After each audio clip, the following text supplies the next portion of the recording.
옆 사람 인사하고 말씀 듣습니다. 우리는 하나님의 가족입니다.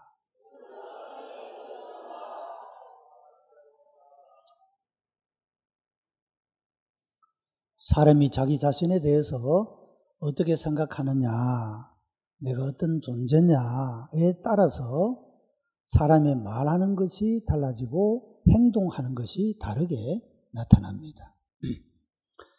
여러분, 남자들이 군대 얘기를 하면 여자들이 별로 좋아하지 않는다고 하는데,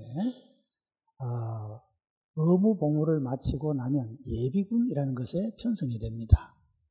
그 남자들이 이상하게도 예비군복만 입으면 이상한 행동을 합니다.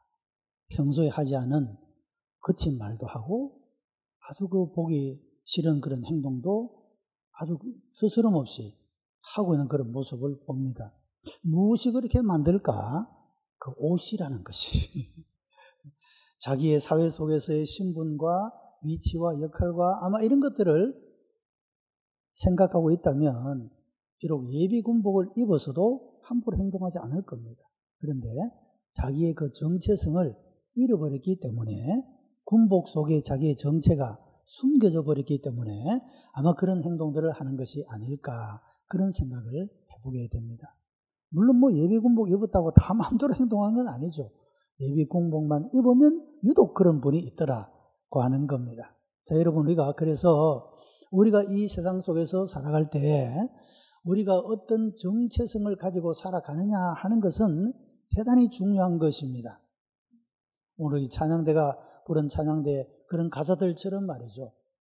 우리가 진실로 이 땅에 살아가면서 하나님 말씀을 듣고 믿고 순종하고 하나님이 기대하시는 그런 모습으로 우리가 살아가기 위해서는 내가 어디에서 무엇을 하든지 나는 하나님의 가족이야, 하나님의 자녀야 라고 하는 그리스도인으로서의 정체성을 가지고 살아가게 될 때 내가 어디에서 무엇을 하든 하나님이 기대하시는 모습으로 응답하는 삶을 살아갈 수 있게 되는 것입니다.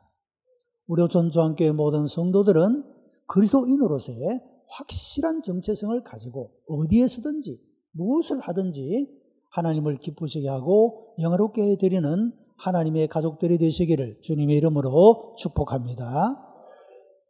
지난주에는 바다에서 올라온 짐승, 즉 그리스도적인 세력에 대해서 말씀을 묵상을 했습니다. 오늘의 본문은 땅에서 올라온 짐승으로 비유된 거짓 선지자에 대한 그런 말씀이 되겠습니다.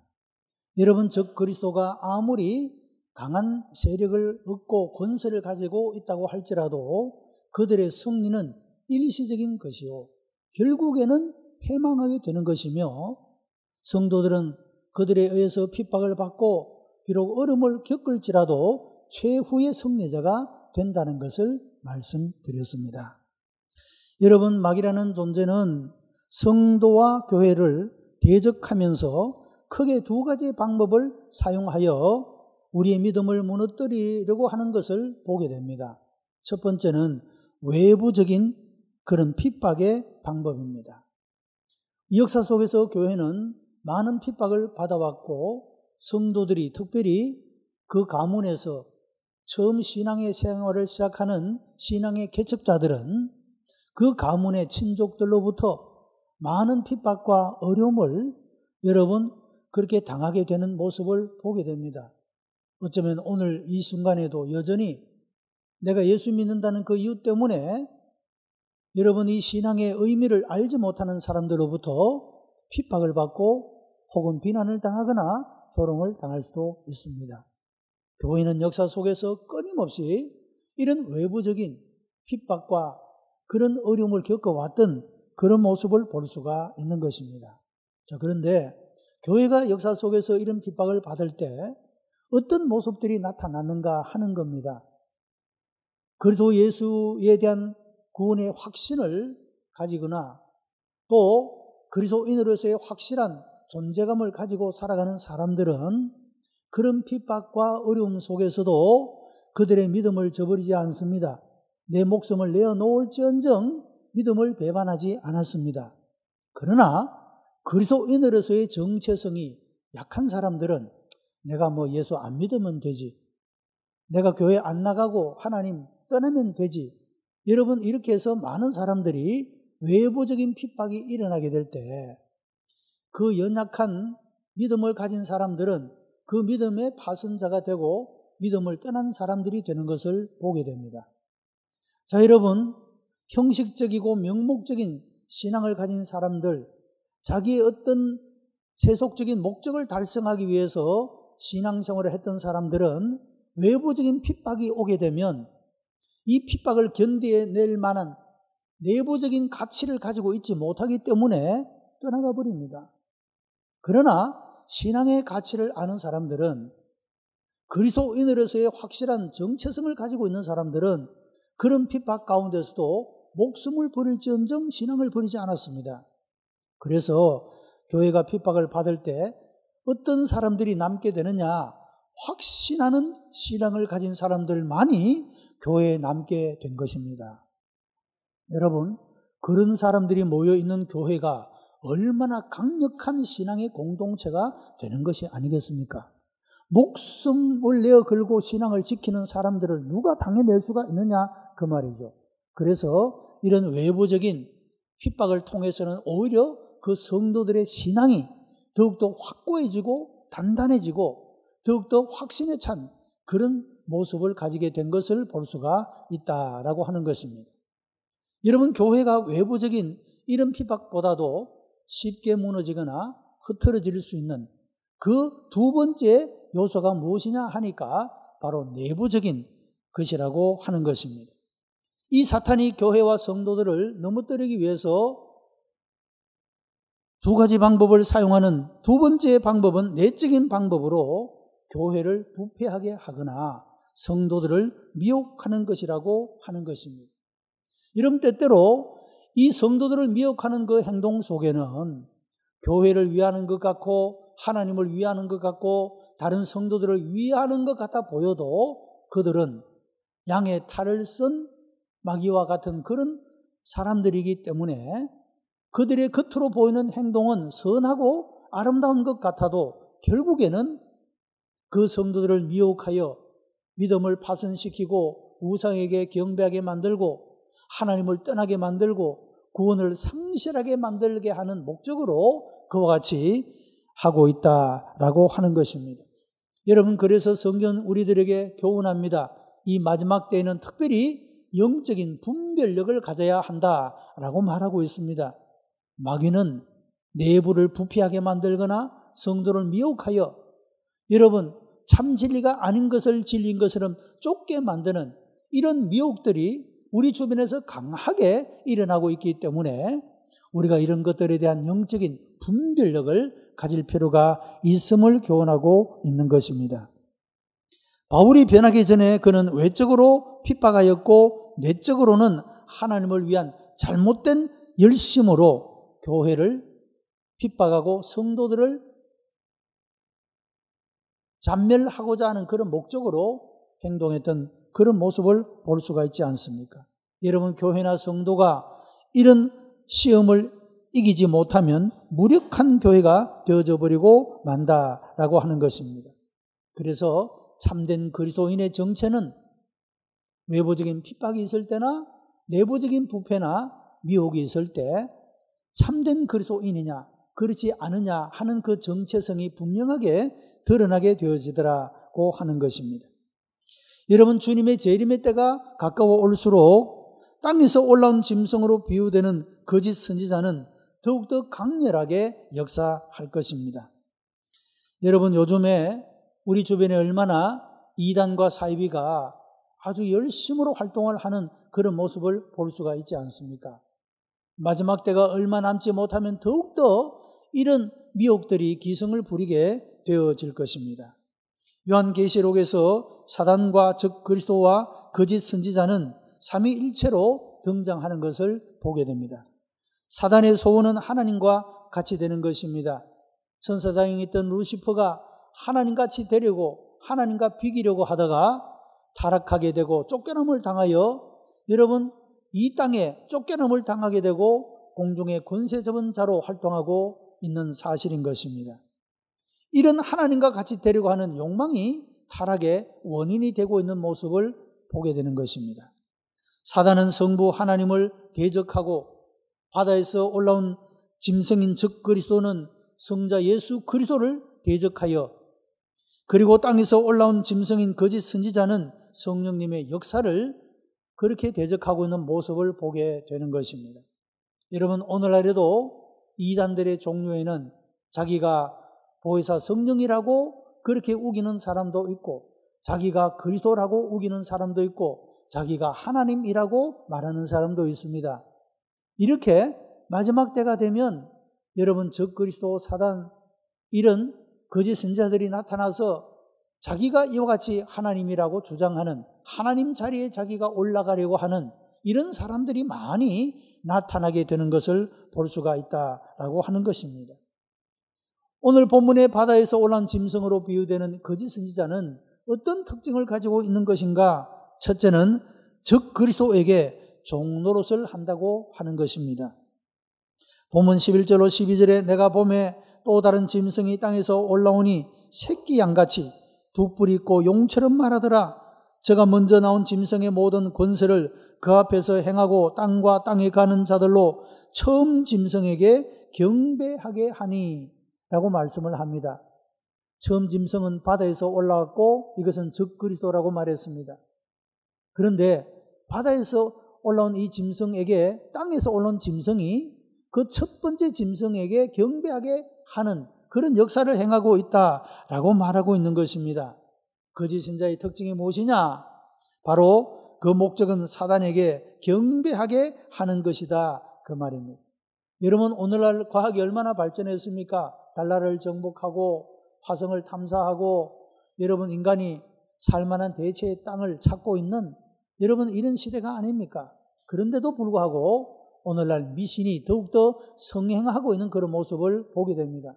그리고 얼마나 많은 사람들이 여러분, 우상 숭배를 장난처럼, 사단 숭배를 장난처럼 생각하고 그렇게 행동하는 사람이 얼마나 많은지 모릅니다. 요즘에는 컴퓨터점이 아주 그 시장이 굉장히 돈을 버는 시장이라고 합니다. 뭐 수조 원의 그런 그 수익을 올린다고 합니다. 그런데 문제는 기독교인 중에 33% 이상이 여러분 그 컴퓨터점을 본다는 겁니다. 그분들은 다 한결같이 이렇게 이야기합니다. 재미로 본다.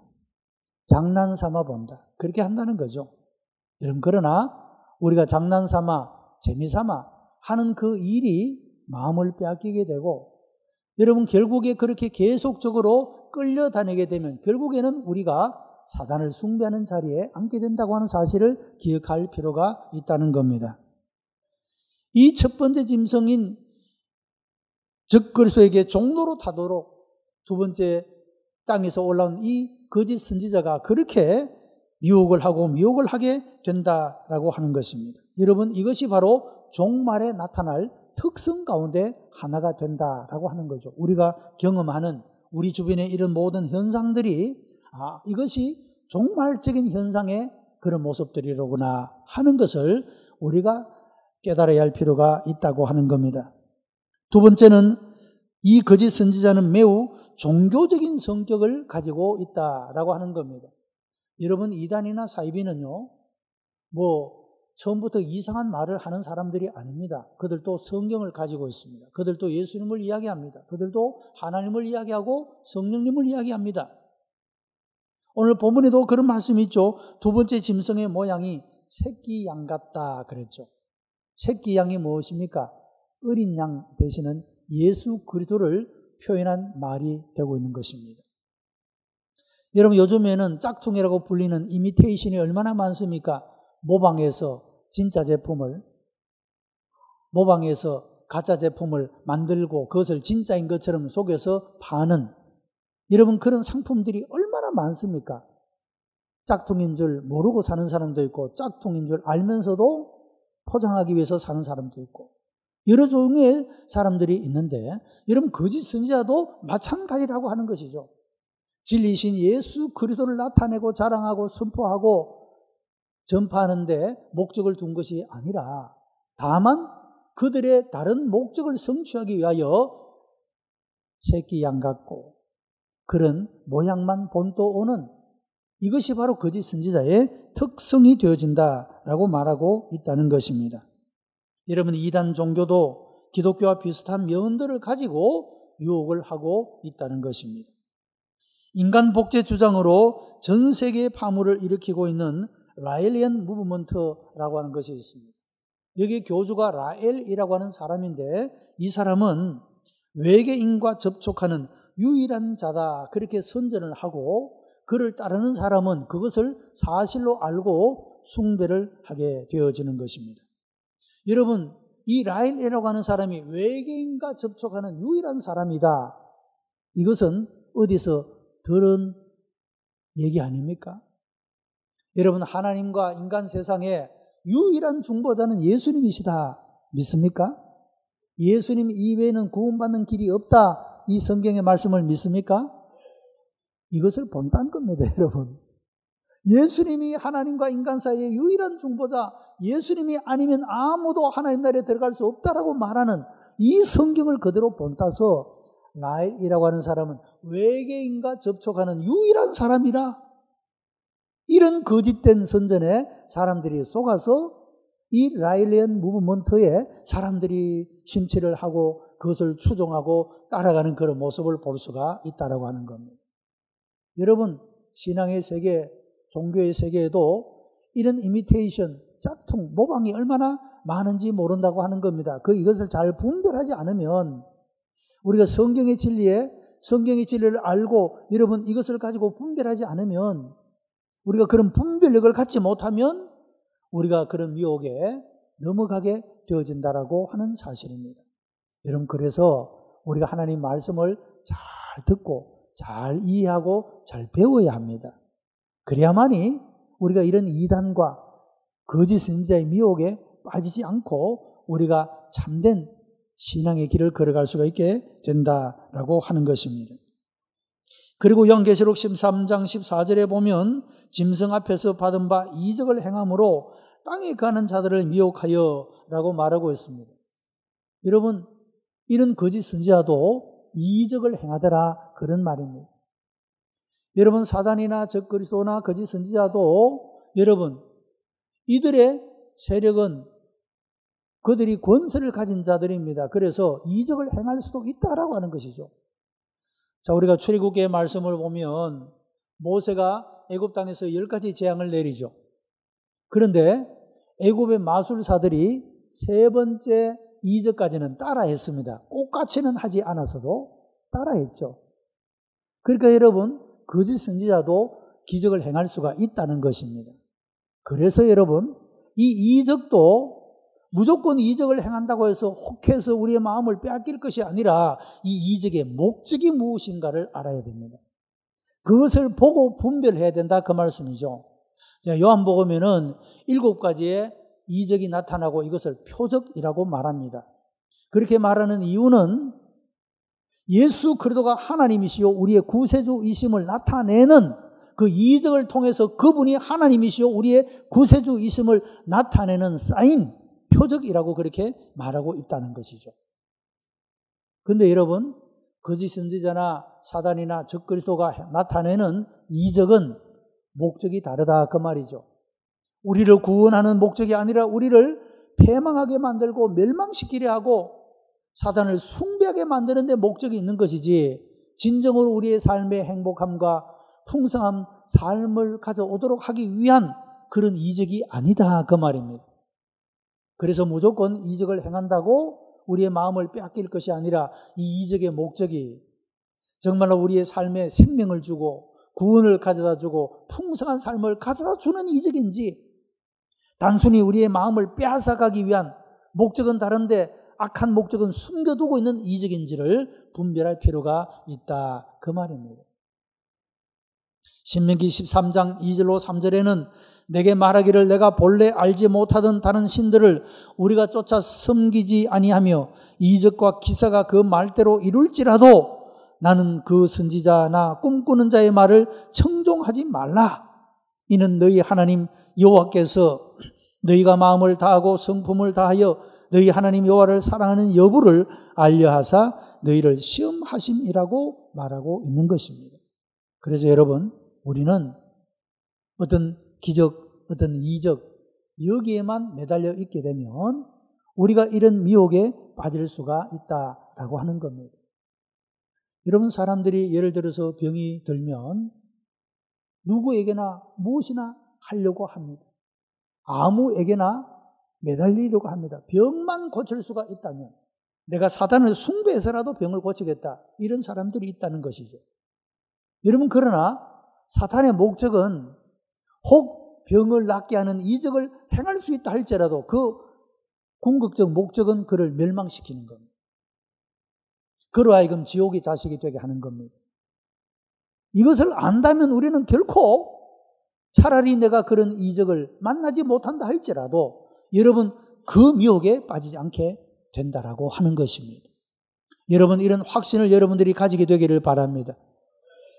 내가 어떤 기적을 만나도 그 결국이 영원한 멸망을 당하고 지옥의 자식이 된다면 그 임시적인 치유가 무슨 의미가 있겠느냐, 그 말씀이죠.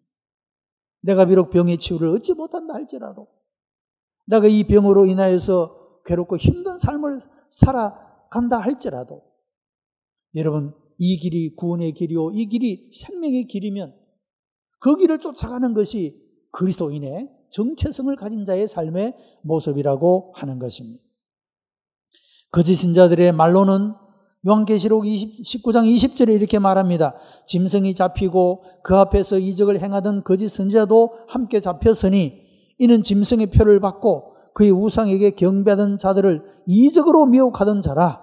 이 둘이 산채로 유황 불 붙는 못에 던지고, 말씀하고 있습니다. 여러분, 성도들을 미혹하던 거짓 선지자와 적그리스도가 어떻게 되고 있느냐? 유황 불 붙는 곳에, 쉽게 말하면 지옥에 그들이 떨어지게 되더라, 그 말이죠. 그러면 그를 쫓고 그를 숭배하고 그를 따르는 사람들은 당연히 그곳으로 가는 것이죠. 여러분, 이것이 그들의 목적이라는 겁니다. 자기들의 운명이 지옥에 들어갈 운명인데 할 수 있으면 많은 사람들을 미혹해서 그들도 끌고 가는 게 목적이라 이 말이죠.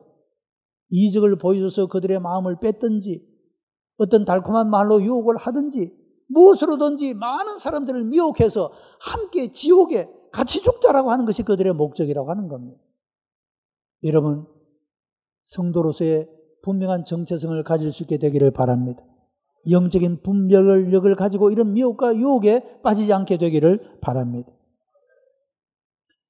또한 그들은 매우 인본적인 사상을 가지고 있습니다. 본문 17절로 18절의 말씀을 보면 누구든지 이 표를 가진 자 외에는 매매를 못하게 하니 라고 말씀을 했습니다.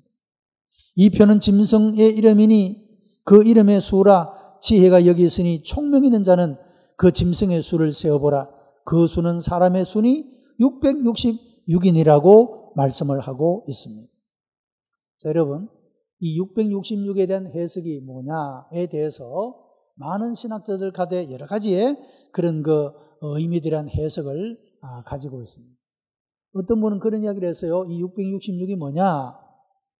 우리가 마트에 가서 여러분 결제를 할 때 직원들이 뿅뿅뿅 해가지고 바코드를 찍잖아요. 이 바코드, 이것이 바로 666이다라고 해석을 하는 사람이 있어요. 자, 그리고 오늘 이 본문 성경을 보니까 이런 이야기를 해요. 이 표를 받지 아니하면 매매를 할 수 없게 된다라고 말해요. 여러분, 지금 미국에서는 이미 바코드가 사람의 몸에 심어지고 있습니다.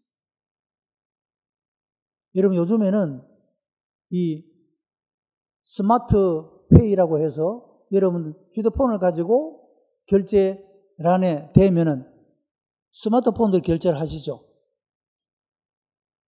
이것조차 이제 귀찮아져서 그 스마트폰도 사용 안 하고 내 손목을 갖다 대면 되는 겁니다. 오늘 본문을 보니까 이마에나 오른 손목에 그랬어요. 이마는 갖다 대기가 좀 불편하지 않습니까? 절도 해야 되는 비슷하고 기분 나빠지죠.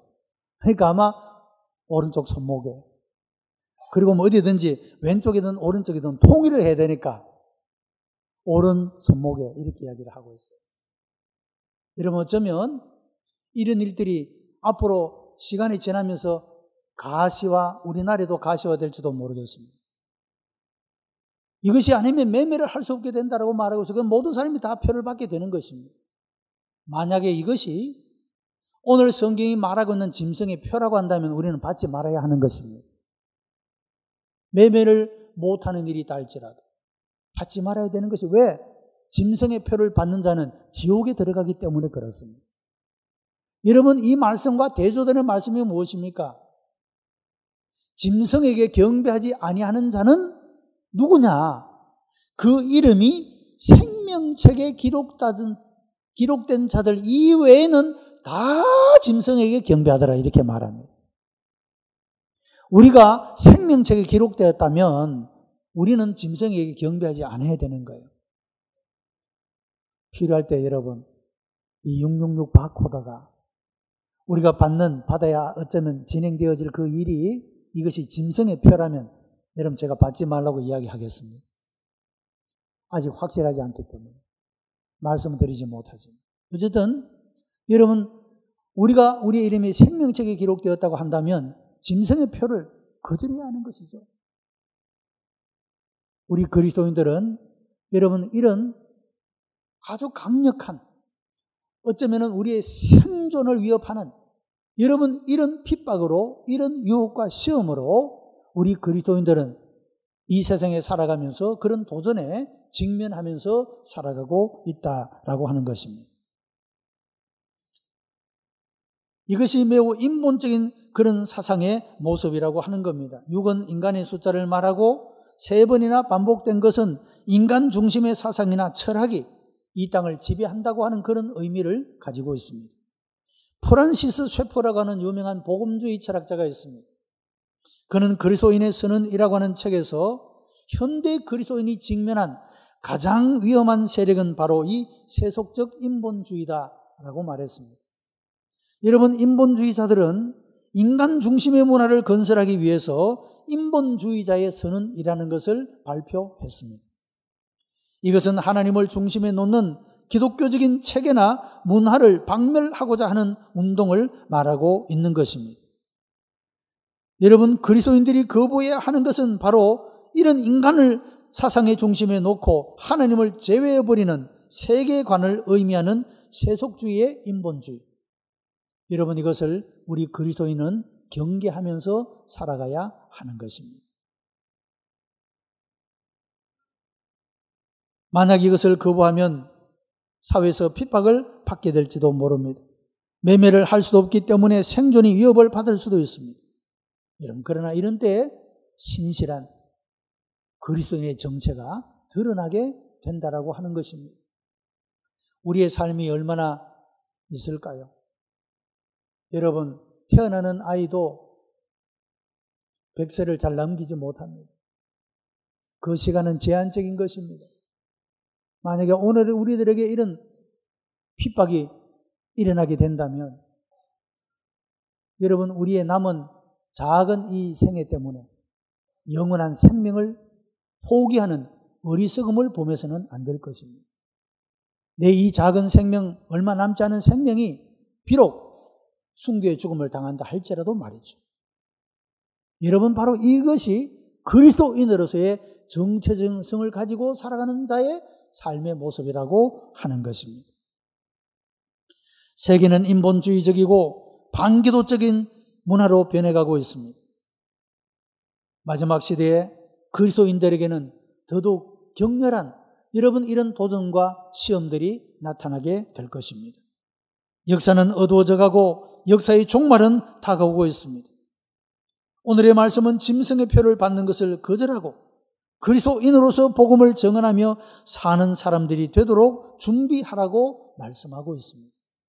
오늘 이 시대를 살아갈 때 그리스도인으로서 하나님의 가족으로서의 정체성을 가지고 여러분, 어떤 유혹과 핍박과 시험에서도 넘어지지 아니하고 승리하는 걸음을 걸어가기를 기대하시는 이런 하나님의 마음이 오늘 이 본문의 말씀을 통하여 우리들에게 주어지고 있는 것입니다. 사랑하는 성도 여러분, 여러분들이 모두가 다 하나님의 자녀로서 확신하는 정체성을 가지고 여러분, 이 세상에서 멋진 모습으로 세속의 물결에, 세속의 문화에, 인본주의적인 이런 유행에 여러분이 빠지지 아니하고 언제나 하나님을 붙잡고 하나님의 말씀을 붙잡고 여러분 떳떳하게 담대하게 용기 있게 여러분 인생을 걸어가는 복된 하나님의 백성들이 다 되시기를 주님의 이름으로 축복합니다. 기도하십시다. 은혜가 풍성한 하나님, 감사와 찬송과 영광을 하나님 앞에 올려드립니다. 오늘 우리의 삶은 사단이 자기의 때가 얼마 남지 못함을 보고 발악하는 시기인 줄로 압니다. 하나님, 우리에게 더욱더 확신하는 믿음, 굳센 믿음을 허락하시고 외부적인 핍박이나 내부적인 어떤 요소에도 우리가 미혹과 시험에 빠지지 아니하고 하나님의 자녀로서의 정체성을 지키며 하나님의 가족으로서의 아버지 하나님 우리의 자존심을 가지고 승리하며 살아갈 수 있도록 인도하시고 역사해 주시옵소서. 우리 중에 한 사람도 넘어지는 자 없게 하시고 멸망당하는 자 없게 하여 주옵시며 우리 모두가 그 구원의 은혜를 참여하며 함께 나아가는 교회 공동체가 되어지도록 주님 역사해 주시옵소서. 예수 그리스도의 이름으로 기도드리옵나이다. 아멘.